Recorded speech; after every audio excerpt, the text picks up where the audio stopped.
Happy Monday. It is March 23rd, 2020, living in a way different time than we could have ever imagined. We've never been here before. It's uncharted territory, and so there's lots of uncertainties and a lot of big emotions. So today I want to take a minute to introduce myself. I am Brandy Secchi. I'm a mental health practitioner and a counselor in the schools. So my job is to check in with kids and staff members to help with social emotional learning and to talk about how we get through tough times and happy times and all those emotions that go with it, and to help students make good choices and reactions to their own thinking and their feelings and connect them to resources that could be helpful. So I wanted to take a minute today and just connect with students of all ages and educators as we tread through these uncertain times. And do know that with all the emotions, it can certainly be overwhelming, and that's understanding. I feel them too. We're not sure what this is supposed to look like, and it's okay. One thing to remember is grace. Having grace with each other and having grace with ourselves and with our kids.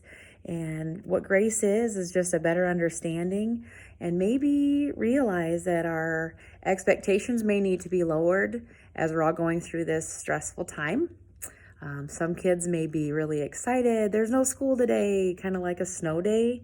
And others may not have that feeling, or maybe they're worried about having enough food or toilet paper. Those are real things, and those are real emotions of fear, and that's okay. Those are feelings that we're all facing right now, and it's okay. Others may be mad. Oh, I'm so mad. I don't get to see my friends. I'm angry because I thought I was going to have prom and it's been canceled.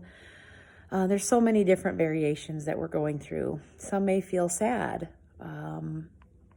just sad and lonely, and that's understandable too. So I'm just here to share that we're all in this together, and you're not alone, even though we're supposed to practice social distancing and keeping away from one another. We're so fortunate to have phones and technology and other ways to communicate with one another. So do check in with those people around you and with students and family members. And like I said earlier, just have grace with one another as we go through these uncertain times, and have grace with each other and some understanding. But do realize that all those emotions are completely normal. You're not alone. And sometimes we can start out the day excited, and we can go through the day and it dwindles down and we get tired and lonely. But those can change and can be very overwhelming, and sometimes they happen all at one time. So just know that those are normal, and that we're practicing grace with each other as we go on. Maybe tomorrow or the next day, I'm having grace and practicing it with myself too. I'm not sure when I'll be on next, but I do want to share some coping skills on how we get through some of these emotions. With some coping skills, I would be glad to share some that I work with others on weekly, and it can be helpful for all of us, including myself. I am not alone in all this or above anyone. I'm just making it the best we can. So I have some homework for everyone who's watching, to maybe find an old book that maybe you've read it 100 times. Maybe it's that one that you've read to your preschooler 100 times, but that might be their comfort and their time of calmness when they're able to read something that's familiar to them. Maybe it's the same for you. Maybe it's a book you've already read, but it's comforting and peaceful and can be comforting to you as well. So practice that time together with a good book, or maybe it's a board game or a craft that you do together. Maybe it's alone time. You've had enough family time, and that's okay too. It's okay to buckle in once in a while and take some time to do things to reset yourself. Those are important skills, and days get long at home, so it's good variation. Do try to keep screen time not limited to a huge extent, as that's what we rely on to communicate, but to use it wisely. Don't do so much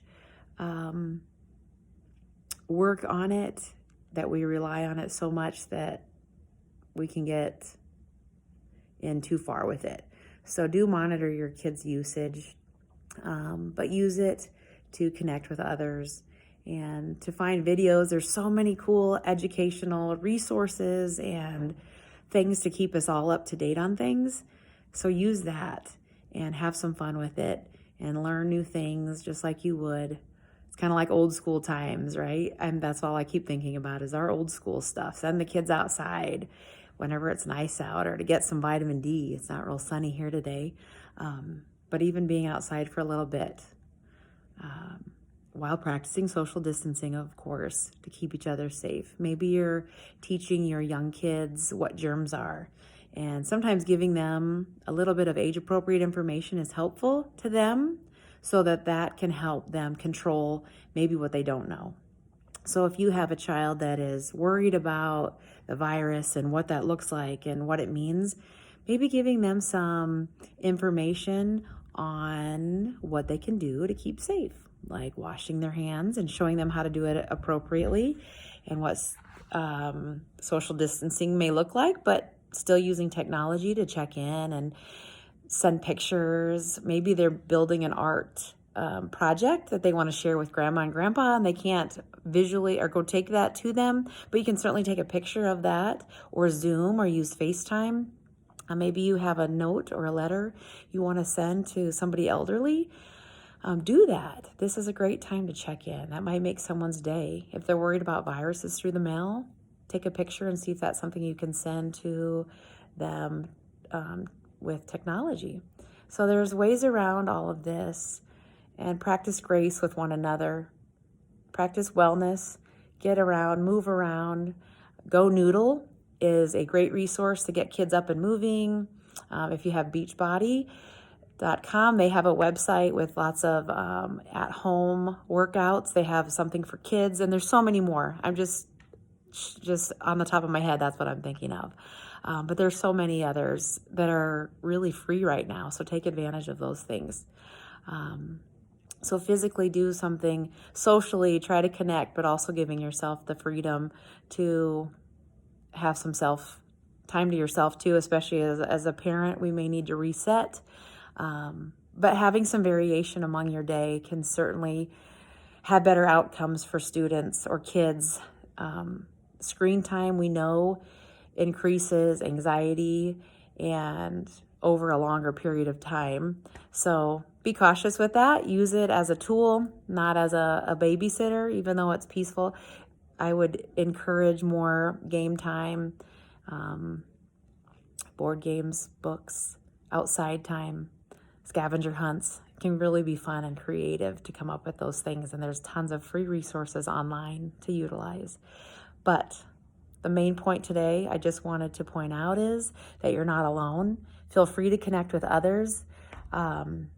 If I have worked with you in the past, or you have questions or things that I can help you answer as far as your mental health goes, please do that. I don't mind at all checking in, and check in with each other. And do know that all these emotions are completely normal, and we will get through this, and that you're cared about from someone. If it's not your family, and it is, it's people at school. Maybe it's your teacher is certainly missing you, students. I know that. And maybe the lunch ladies are missing you, or your paras, or even the janitors. I know at schools, sometimes those are the friendliest people that we count on every day, a smile and a glance. And they're pretty important people in our schools. So you are being cared about, you're thought of, and we wish you all well, and take care. And I'll check in tomorrow, or maybe in the next couple days. I'm practicing self-grace here too. But I can certainly go over some coping skills that might be helpful in these days ahead. All right, take care. Be well.